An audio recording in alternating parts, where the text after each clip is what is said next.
The truth about box trucking. Let's get into it. Okay, so I want to give y'all the real, man, the truth about box trucking right now. The truth about box trucking is, the just clear-cut truth, is that it's not as easy as it looks. It's not as easy as it's promoted to be. It's not a get-rich-quick scheme. It's not a get-rich-quick business. It's something that you're going to need the time, the resources, and the guidance to truly be successful within box trucking.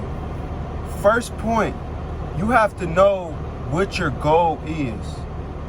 Getting into box trucking can be a goal that you have, but what is the goal past box trucking? Or while you're in box trucking, what is your goals? So now you have to understand what is going to help you get to these goals within box trucking. Everybody's goals is going to be different. It's not a one size fit all. We all want to create passive income. We all want to create a business. We all want to be successful.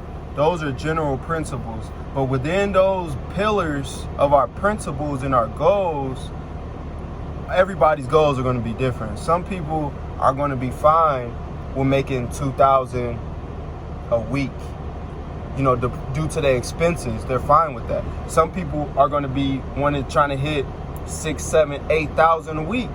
It's just all depending on what you are comfortable with. When it comes to box trucking, you have to understand how to get to these goals. It's not a one size fit all. I can't watch a YouTube video and be like, oh, he did this, it's going to work for me, because that's not the case. It's going to be multiple things that's going to play a part in why they are able to do what they are doing and why you might not be able to do that as well. One of the most important things you want to understand when getting into box trucking is where you live. There are load boards that are free. 123 load board will let you get access to their load board for free to see how much freight is running through their load board in your area. And DOF, the load board, which primarily TQL uses that load board, but that will give you an idea of how much freight is running through that area. You want to know if you have TWIC, right? So TWIC will allow you to get on airports and stuff like that. If you are able to get TWIC, you're going to have a different type of structure with what type of freight you're running, right? If you have a hazmat, you're able to get hazmat. It's going to give you a different type of structure on what type of business model within trucking that you are running. When you are looking at all these numbers that people are pumping out, understand that it might be factors that they're not talking about, TWIC, hazmat, location, that they're not necessarily pointing out on. If I live in Colorado, anywhere in Colorado, honestly, the local loads that I have available to me through a load board might not be that plentiful. If you live in Florida, it might not be that plentiful. If you live in the Midwest, it's going to be more plentiful. If you live in California, it's going to be more plentiful. You have to know where box trucking is doing good at within the country, because certain areas of the country have targeted industries within trucking, right? So like down in Texas, hazmat is huge, right? TWIC certified loads are huge. And you want to keep that in mind. You want to do the research. Don't always take what you see on YouTube for face value. Do your research. Do anything that you can without investing too much up front, tying up your money to understand what you are getting into. I'm going to give you a personal example that I just realized myself. I was planning on moving to Texas. I currently live in Cleveland, Ohio, right? The understanding that I had at the time was Texas was a good area for box trucking, because when you go on the DAT website and you look at how they section off the country and give a dollar amount of what that freight for van is giving out per mile, you go look at it right now, it's upwards to like what, $260? But if you're down there as a box truck, you're gonna see that you're not gonna notice the $260. You're gonna be looking at the load board like, where's the $260 at? last week I was in Houston and Dallas, the two biggest cities in Texas. And the loads right now down in Houston and Dallas are going for like $1.30 a mile, $1.50. This is on DAT, $1.50 a mile. So if I pull up that map, that's not going to reflect what's really going on. If I go back up to the Midwest, I'm gonna see a lot better rates on the dry van freight. Even when you go to partial loads on the van setting in the DAT load board, those partial loads are going for the same exact rate that the box truck loads are going for. Actually, you might see some of those box truck loads on the van load board as a partial. You want to keep that in mind when you're getting into this industry. Where are you located at? Do your due diligence and doing the research before you get in the game, because that's going to dictate how much money that you could potentially lose. If you realize, dang, let's say I live in Idaho, I want to get into box trucking. I look up Idaho, whoa, Idaho is not doing that good when it comes to dry van freight. I might want to reconsider that. So just understand what is really going on out here. It's not as clear-cut, cookie-cutter process that people try to make it out to be. It's a lot of variables that go into why people see the numbers they see, why people are successful and other people are not. And if you really pay attention with a listening ear, active listening, and you pay attention to what some of these people are saying on YouTube, you're going to peep that the issues that I'm talking about now are some of the things that they're being faced with. They just might not be bringing it to the forefront of the conversation. And I think this is an important topic to understand. The money is there, right? They say $2 a mile is good.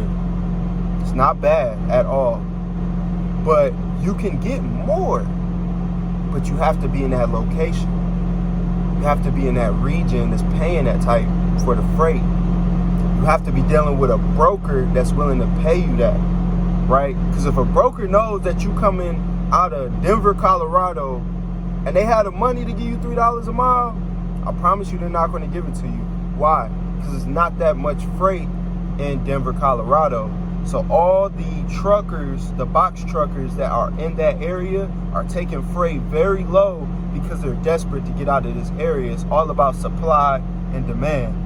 If the demand is really high and the supply is really low, well, whatever that demand is high for, it's going to go at a much cheaper rate than it would if the supply was high, the demand was low. You go to areas like Chicago, you go to areas like Ohio, you go to areas like Pennsylvania or parts of the East Coast, the supply is very high. So the demand is not that high. It's more demand for a trucker than it is for freight. You go to areas where it's reversed. It's more demand for freight than it is for truckers, meaning that it's more truckers in the area than there is available freight. That freight is going to go at a lot cheaper price than if you take that same freight and put it up in Indiana. And these are not things that people are talking about. So as you getting into the industry, understand where you're located at. And if you are fine with starting a box trucking business and you're located in Florida, just know that your truck is not going to be in Florida. Your truck is going to be in the Midwest. Your truck might be on the West Coast if you want to do long hauls. And it's another point with long hauls. Long hauls is going to be a super high overhead. Super high overhead. Regardless if you bought your truck or you're renting. If you're renting, your overhead is going to be even higher because you're paying per mile. Understand all these different things before you jump straight into the game. You know, the money is there. The money is to be made. I'm not explaining all of this and explaining some of the turbulence that you might come into when you're getting into the industry to try to convince you that the money is not there. The money is there, but it's in certain places, and you have to be willing to position yourself in these places if you really want to touch that bread.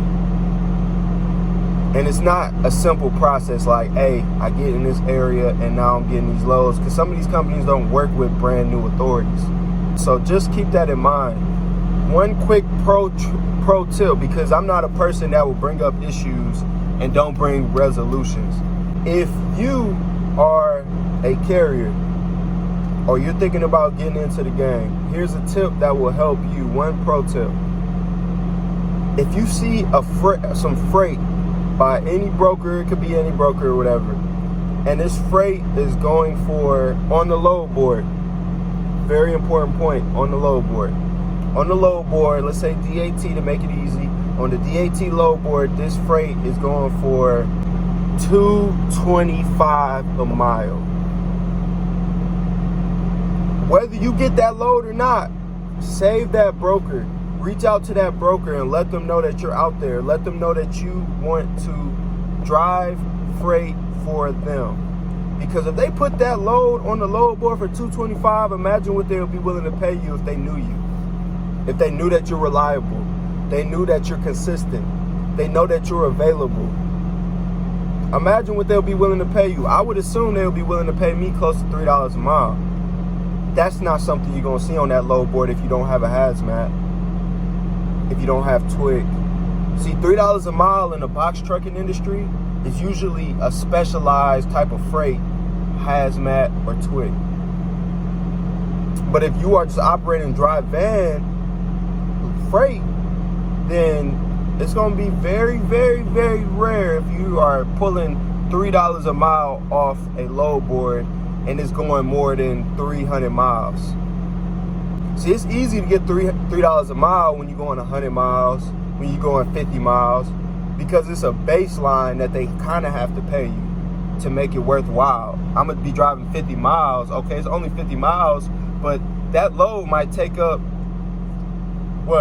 getting loaded, get into the spot. You might be running into traffic. That load might take up 3 to 4 hours of your day. And it could take up the hot times of the day. So even if you are able to drop that load off, you get a load for 50 miles, right? And and they paying you $2.50, right? By the time you get that load unloaded, it might be you pick it up at 8, right? Which is the normal time to pick up freight early at 8 o'clock. You might be getting unloaded around noon, which means that you probably missed the best loads for the day. Right? It's a potential that you might not get something else for the day, because if you have to deadhead anywhere that's a significant distance, like 100 miles, it's going to be kind of tough. You see what I'm saying? So understand how you want to run, understand how you want to get there, and ask questions. So if you got any questions, feel free to comment down below and I'll do my best to answer them, But just understand that it's not as easy as people portray it. I promise you it's not. It's a learning experience. It's a learning curve. And with being diligent, getting understanding, and being open to the information, you can get there. It might take some type of sacrifice on your end, or you might be in the perfect position. It's all individual based. But just know the money's out there though. You just got to understand how to position yourself to get that money. You ain't going to get that money on that DAT load board, I promise you that. In my opinion, the DAT load board is only to generate capital. But anything outside of that, you're going to have to develop a relationship with a direct shipper, or you're going to have to develop a relationship with a good broker, right? And then you're going to have to work your way up. There's steps to it. But the DAT load board, truck stop, 1, 2, 3 load board, DOF load board, all these different load boards are just ways to generate capital, in my opinion. That's not the end goal, is to get on a load board. It's not the end goal. So I hope that helps somebody. I just wanted to put the truth out there, man, because I'm seeing a lot of content creators, and they're making it look a little easier than it really is. It is a challenge. It's almost like you constantly be faced with adversity. You're going to constantly have to make decisions on the fly that your business is going to be dependent on. So just understand that before you get in the game, man. This is real life. You feel me? This is real hustle type of mentality. And this is the type of mindset you got to have and the understanding that you need to get in the game and win. But it's possible, though. It's very much possible. So it's your boy RJ. If you like the video, go ahead and leave a thumbs up. Go ahead and subscribe if you're new. If you're not new, welcome back. I'm glad to have you. If you're new, go ahead and turn the post notification bell on. And leave a comment if you have any questions or you have any points that you might know about that I didn't speak on that really goes back to the truth of box trucking. It's your boy RJ, and I'm out.